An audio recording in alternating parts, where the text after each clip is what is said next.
First item we have is request for bill introductions. No bill introductions. We'll move on to minutes. We have minutes from March 22nd, 23rd, 24th, 25th, and 29th.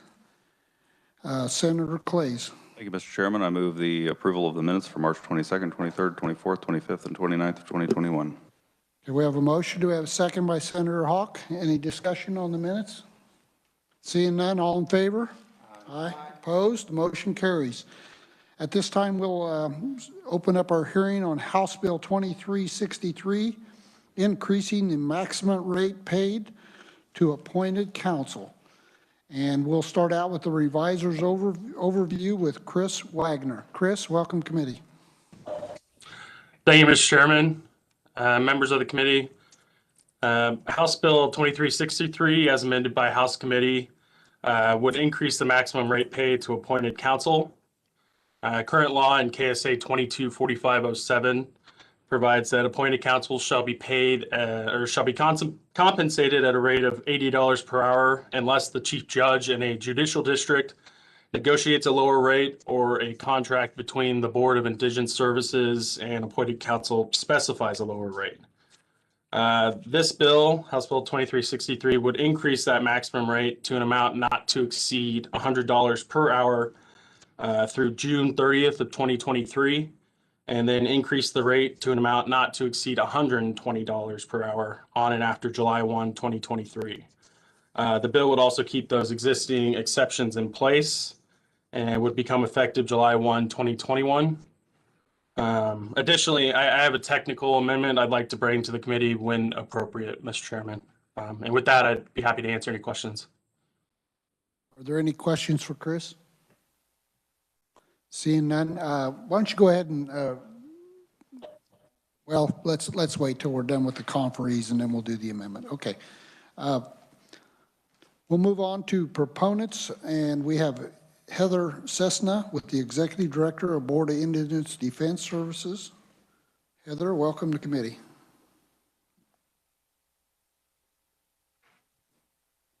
Thank you very much, Mr. Chairman, members of the committee. I am Heather Cessna. I'm the Executive Director of the State Board of Indigent Defense Services, and I'm here as a proponent of House Bill 2363.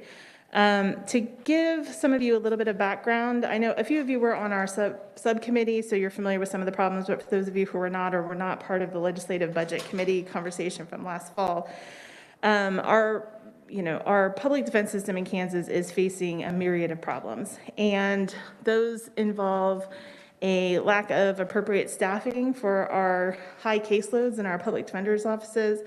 That also involves retention and recruitment problems with our public defender side, and it also involves a lack of a sufficient number of attorneys on our appointments panels on our assigned counsel side. And those are related problems. We have assigned counsel in every district court in the state of Kansas, and we have consistently struggled to keep enough attorneys on those panels in order to take the number of cases that are being assigned. That problem has been particularly acute in our counties that are also covered by our public defender's offices, where we have increasing over the last few years had to start refusing cases in our public defender's offices because of our staffing and caseload problems. And so that has exacerbated what was already a problem on our panels by offloading an additional amount of cases onto those panel attorneys. And part of the thing that we've gotten feedback on repeatedly over the years has been that a big portion of why that has been a problem filling our appointments panels is because of the low rate of pay that BIDS pays for those cases. No one is anticipating making huge profits off of taking BIDS cases, but even if you're taking cases to serve as a service to the bar, you still have to be able to cover your overhead costs. And that's one of the things that I think people struggle with. When we talk about $80 an hour, we're not talking about a profit that somebody's making off the case. We're talking that that's the gross amount of money that they have to use to cover all of the expenses of operating their law firm and they're handling their case for that amount of money. And so that's one of the things that I think one of our other proponents that submitted written testimony with ks.gov tried to cover is like, what does that break down to? And so this bill is aimed at giving us the authority to be able to address that portion of our problem, the assigned counsel panels not being full, with the additional authority to be able to raise that rate above what is currently a statutory cap of $80 an hour. The House committee, when they went through and amended the language, specifically picked, I think, the $100 mark and the $120 mark, in part based on looking at our three-phase plan that we presented to the Legislative Budget Committee last September. That tracks with the first phase and the second phase of our three-phase plan to try to raise our assigned counsel rate. So that's kind of why I think that break happened from the subcommittee, just for some background information and why they aimed at those amounts the way they did. I am certainly happy to give as much information as you all would like today on this issue. I can talk extensively about it, but I will wait for questions and respond to your questions. Thank you, Heather. I think we'll just go ahead and do questions. Means Heather is the only proponent that's here today. The other two are written only, so questions? Senator Fagg. Thank you, Mr. Chairman. What happens today if you don't find someone at $80? What happens today if you don't find somebody to take a case for $80 an hour? Yeah.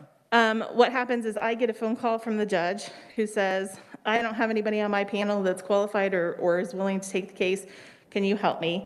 And then I start calling through a list of attorneys that I'm hoping I can pressure into taking a case, which usually involves additional travel, often from other counties, which that increases the amount of money that we have to pay in order for that attorney to take that case, because we pay for out-of-county travel. So if somebody has to go from Wichita to cover a case in Salina, that costs us extra money to do that. That is, so far, we have been lucky enough that we have been able to prevail upon people to take those cases. We're playing kind of a dangerous game of chicken. At some point, we're going to end up getting told no, and it's going to be difficult to find somebody to cover those cases. Senator Hawk. Thank you, Mr. Chairman.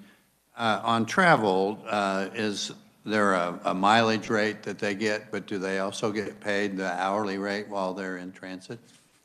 Yes, and that's because that's part of the time that it takes for them to handle that case.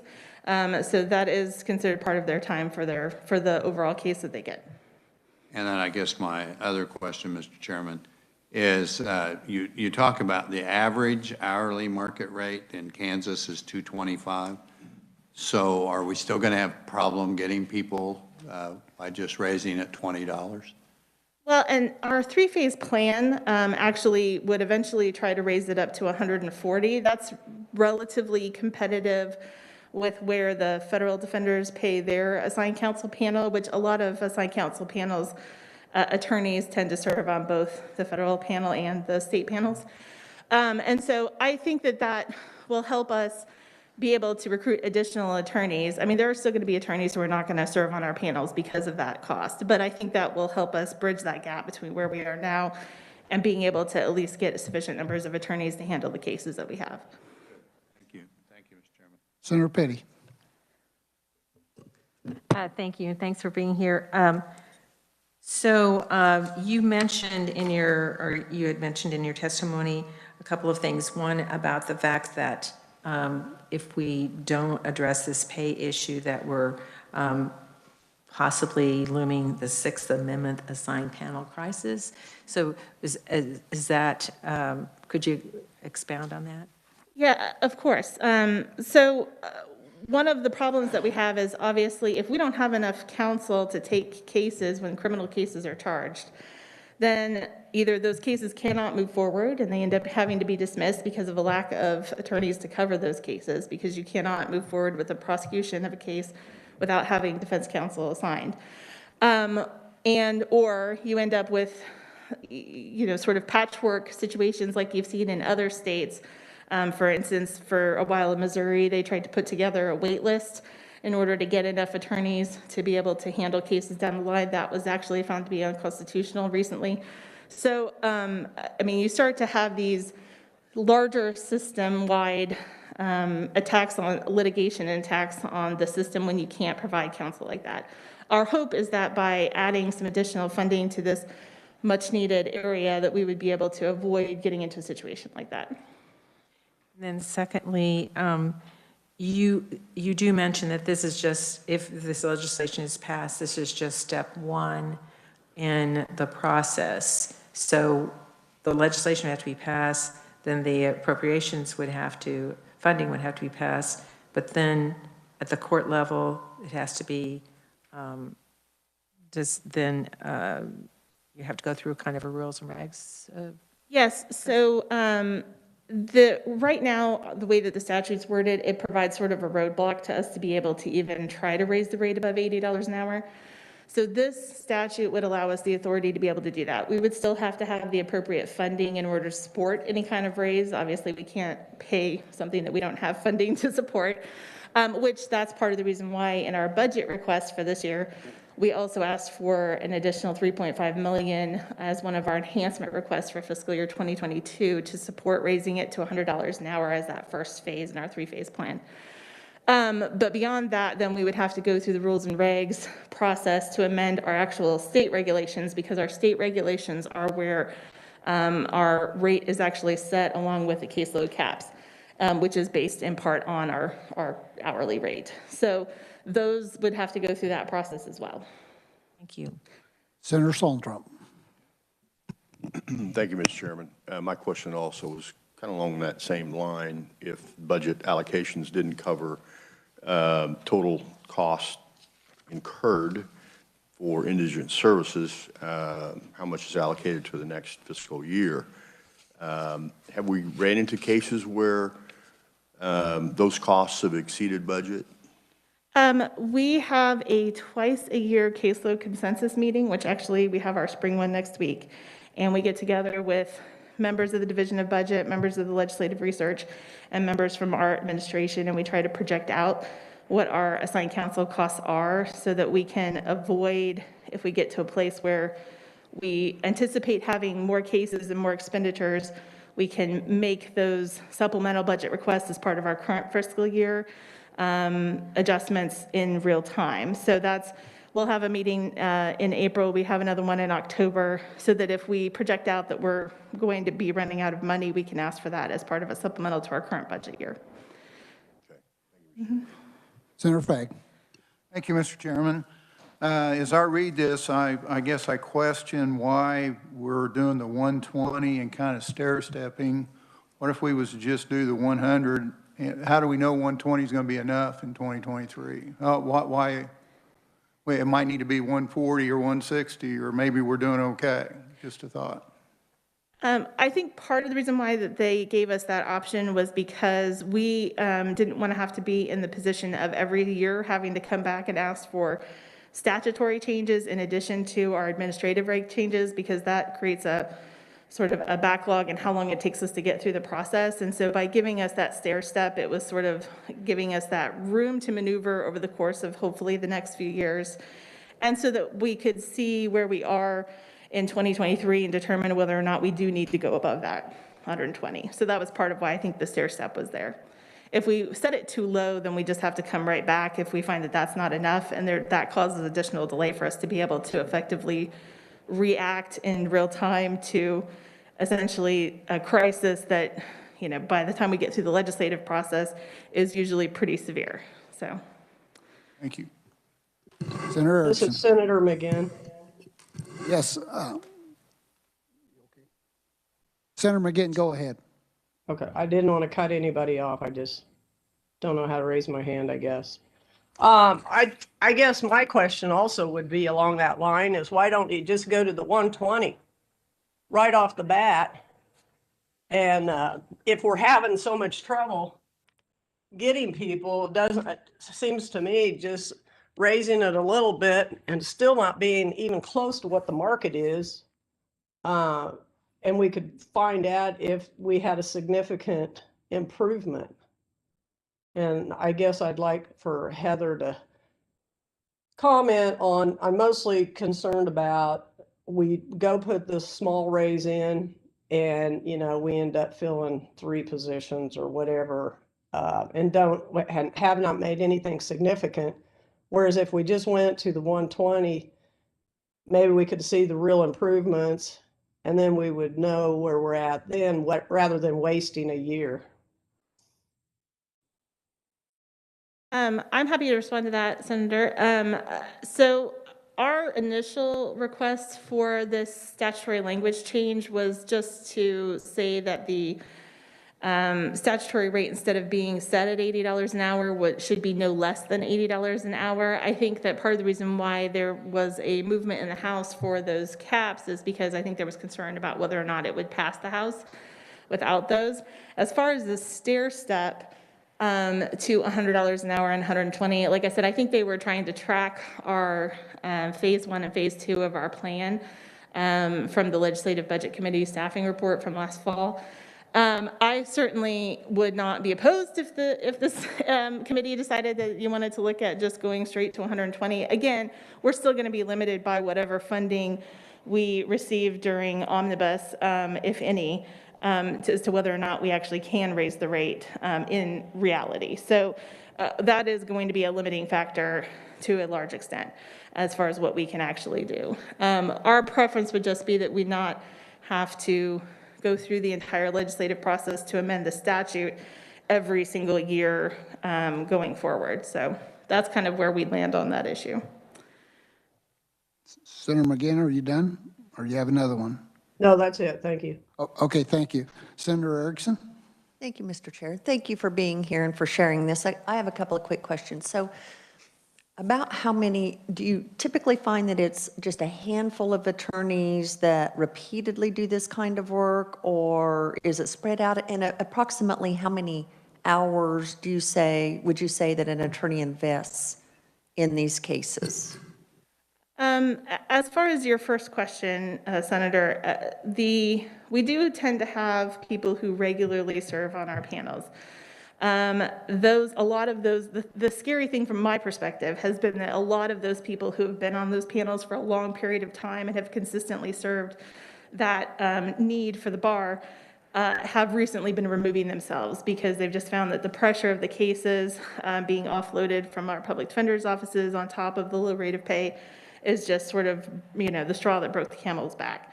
And that's one of the reasons why this is one part of our attempt to solve that problem of raising the rate. Our other part of trying to solve that problem is our separate budget request that we've made to support sufficient staffing for our public defender's offices to stop some of that offload of cases to help both of those problems at the same time.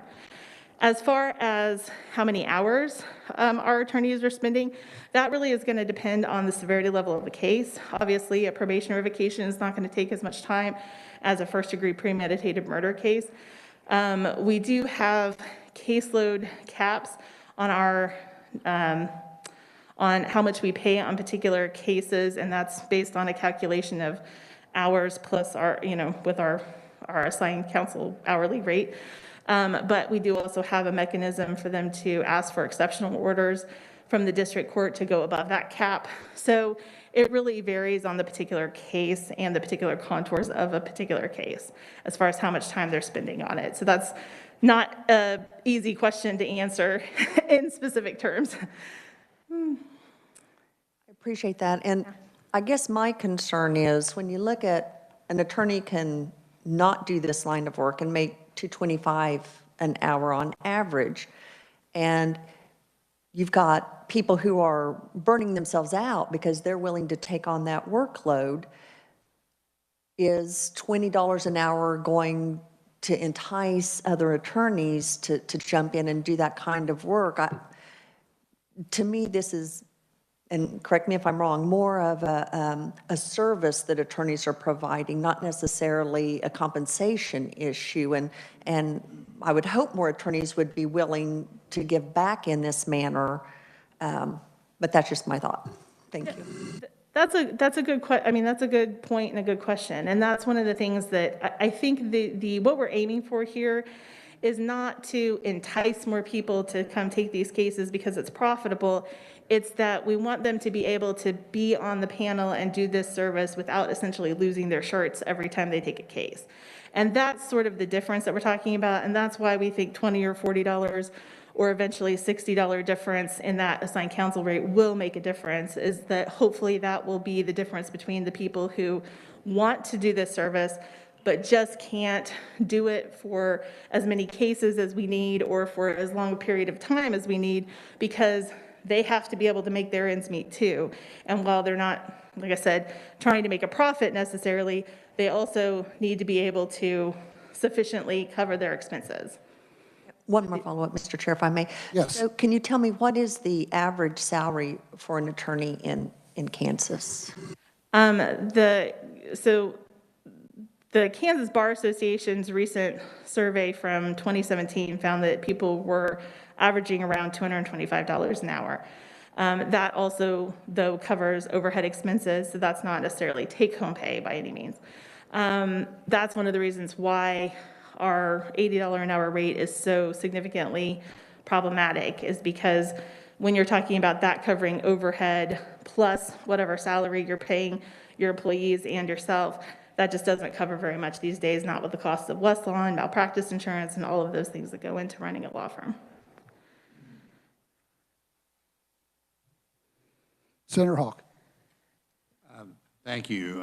Senator Erickson has put some other questions in my mind, and I should know this, but I'm trying to get a sense of what kind of budget numbers we put in for indigent defense. So we have assigned counsel, and that if we put the money in the budget of $3.6 million, it'd be roughly $21 million total that would go in for assigned counsel. Is that correct? I'd have to look back at what our current expenditures are, but that sounds about right, yes. Then what I'm curious about is the people who actually have jobs as public defenders. How much is the budget that goes for that? And I assume that's in the judicial budget. No, it's not in the judicial budget. We're part of the executive branch, so we are our own agency. And our assigned counsel side is around, our public defender side, which covers all of our operations, is around 15 million, depending on the year.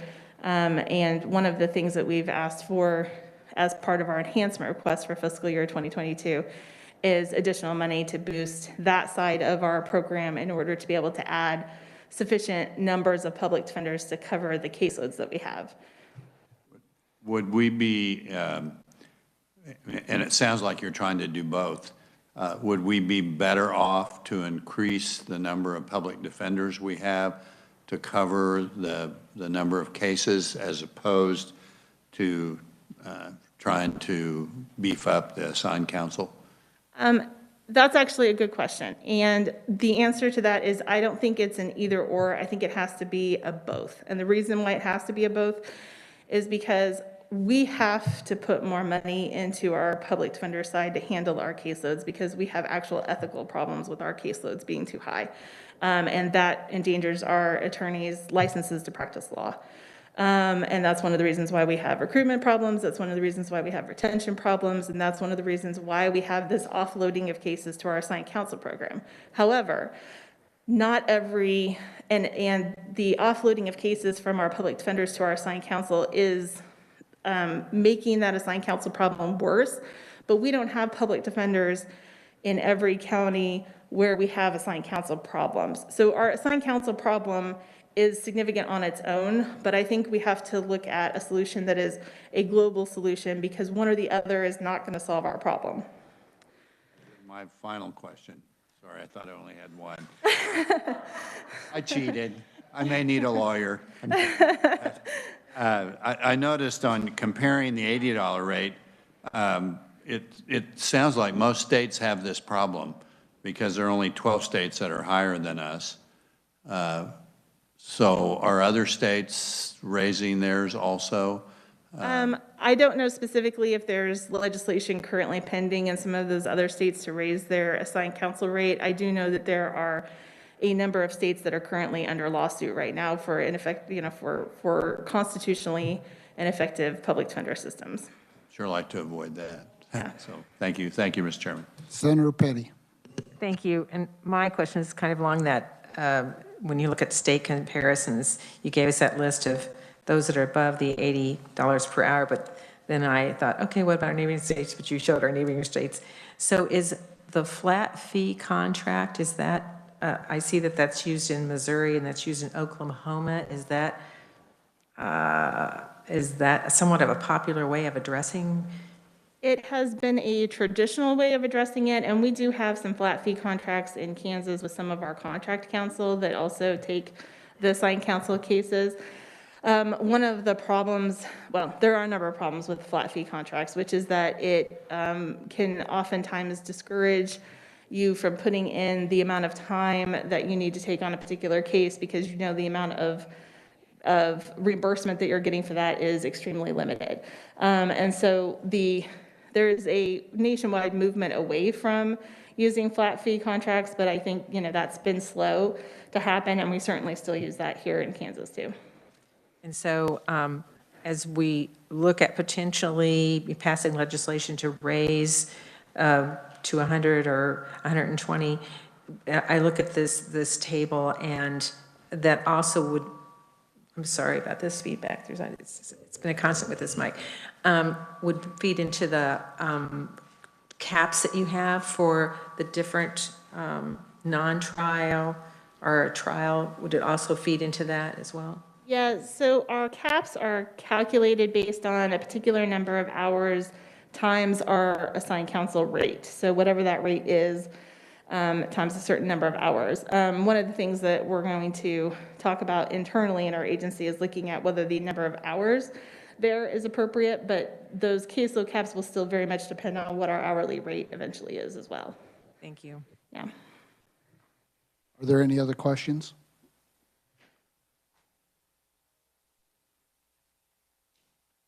I think I touched on everything I had, so I waited till last, but it looks like the 100 puts us kind of the top of the list. Yeah, I would say for where we are right now, and that list that I got there was actually compiled by the Virginia Defense Commission, and that would have been from last fall. So, I mean, as we go forward, I would anticipate some of those would change, but that's the latest information I had. For this information, it puts us at the top of the list, so thank you. Any other proponents that were not listed? Seeing none. Committee, I'll point out that we do have written, find my sheet. There it is.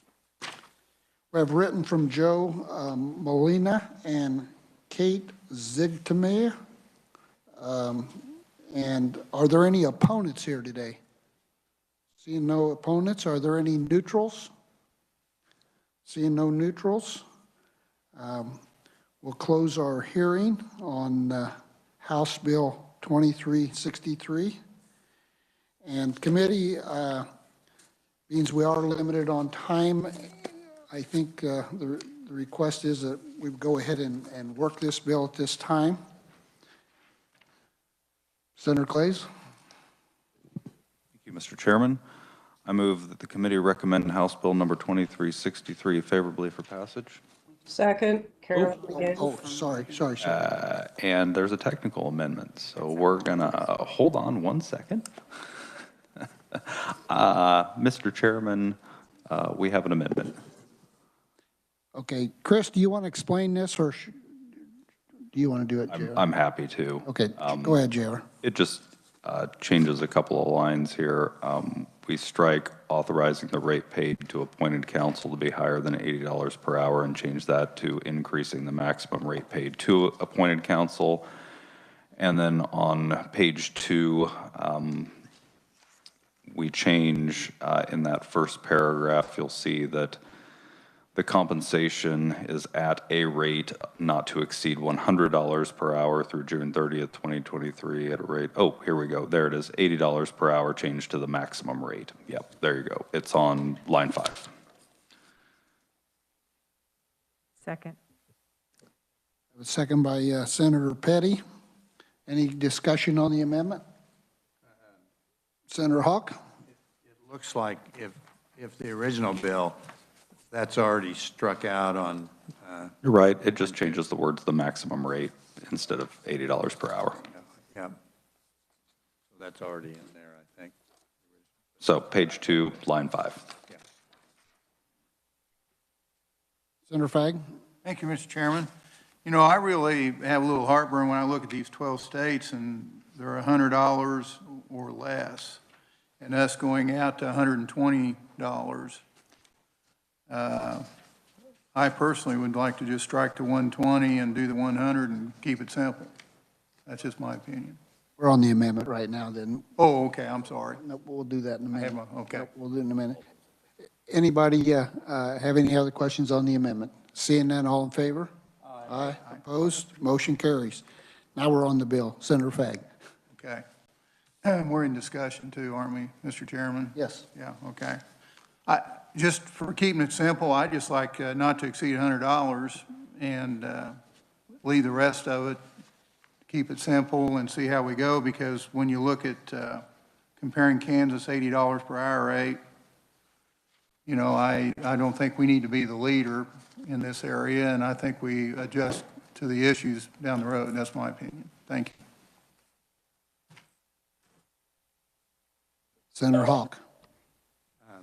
Thank you, Mr. Chairman. As much as I like to agree with Senator Fagg any chance I can, and appreciate his thinking, I think Senator McGinn made a good case about how actually the $100, when we look at what the average pay is and the trouble they're having getting people, I'd personally like to leave the 120 in there, but sort of make a commitment to revisit this next year so that we don't have to get into a last-minute thing of adjusting it. But if we found out that the $100 worked, then I think we could change that next year in terms of the 120 if we felt a need to do that. But I think it's probably smart to get it in there now and make sure we're on the right path, and then we'll have new data instead of old data of what the other states have done. So I don't, at this moment, I don't want to change it, and I think we probably likely have an agreement with the House also. So are you proposing that we put something in here that says we review the 120 next year? I'd be happy to do that. This is Senator McGinn. Yes, go ahead, Senator McGinn. I'd like to leave the bill as is. I've watched this agency over the years constantly struggle, and I constantly wondered why they didn't come and ask us for more money. Part of the problem too is when you don't have defenders, you have people that you just leave in jail until they have the opportunity to see a counsel. So I think if the House agreed to this, we should move forward to it. Have no problem taking a look at it. I'd love to see what the results are in a year. And then we can decide if everybody come running to the door and say, I want to do this, it's great. Then we can decide to adjust that 120 at this time. But this has been a long time overdue that this agency has ever come to ask for money to solve the problem that we have, being able to provide counsel for people who are in jail. Thank you, Senator McGinn. Senator Clays? Thank you, Mr. Chairman. I've handled these budgets for quite some time over on the House side, and $80 was even kind of an aspirational goal for quite some time. And that rate clearly not doing the trick. Moving up to 100, I think will improve the situation, but probably isn't going to improve it enough over time. So I too would like to stick with the 120 rate in statute. If 100 does do the job, we can come back and review this, but I do think it's going to take quite a bump to get there. We're a rural state in some of the areas where we're having the most trouble with these assigned counsel is in our rural areas where travel is required and some other things that just make this quite inconvenient for attorneys to participate in. So I would like to keep it where it's at and would oppose an amendment that would change that. Thank you, Mr. Chairman. Thank you, JR. Are there any other questions on this? Senator Fagg? Thank you, Mr. Chairman. If I'm figuring right, this $100 an hour, we're talking like $200,000 a year. You know, on that, if they work 8 hours a day, 5 days a week, state of Kansas, that's a pretty good wage. Now, I know that's gross, and there's things like she was talking about. We're getting by at this point, but I wouldn't have a problem going towards Senator McGann's idea of 120 and just keeping it that way instead of plain stair step. We either do one or the other, and if the need's there, we do it. If it needs to be proven, we address it later. Thank you. Senator Hawk. Given the late hour in terms of the legislative process, it would seem to me if we didn't change this, except for that technical fix, we could get a concur on this and at least get this problem, a solution to this problem. And I'd just like, rather than putting a report into the bill, just ask Heather to make sure she gets on our agenda next year to give us an update, and I trust that she would do that.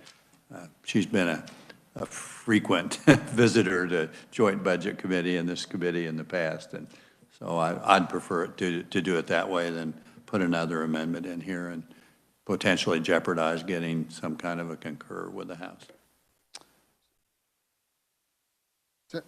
Senator Erickson. Thank you, Mr. Chair. My thoughts on it, I could support Senator Fagg's notion of going to $100. My heartburn with this, quite frankly, is we've had groups come before public health that can't keep CNAs, that can't keep people in a lot of our different industries, essential industries, because of pay. And while I empathize with this situation, I think going to $100 is very reasonable. I think there should be an element of an attorney that makes the money that they make, and I don't begrudge them that, should have some sense of community service and giving back, and I think $100 an hour is a reasonable compensation for that in light of all of our other areas that need, foster care, all of the other areas that need, and to put $3.5 million more in, to me, is maybe there's a middle road here. Thank you. And may I also add that I don't know that going 100, 120 to 140, I would like to see that increasing that is actually getting us more attorneys. Thank you, Mr. Chair. Senator Clays. Thank you, Mr. Chair. I'll just add one more comment. It's been at $80 for quite some time, and we didn't actually fund $80. So even if we place this at 100 or 120, it still goes through that budget process. Since we don't have an amendment before us that actually does anything differently, I will make the motion to approve, recommend favorably House Bill 2363 as amended for passage. Second. We have a motion by Senator Clay, second by Senator McGinn. Discussion. Senator Petty. I just totally agree with Senator Clays that we do hold the purse strings. So if we have to fund it. So if we don't, in 2 years we don't. We just be funding it at $100 an hour. If it's in legislation, at least the department has the wherewithal to say, hey, it's in legislation. We've seen that before with other pieces of legislation that we've passed. So I think this is the right move. Any other questions or comments? Seeing none, all in favor? Aye. Opposed? Aye. Motion carries. I think with that, I'd like to remind the committee members that we will be meeting on April 26th, which is a Monday, right before we come back for veto session. So put that on your calendars, April 26th. With that, we are adjourned. Thank you all.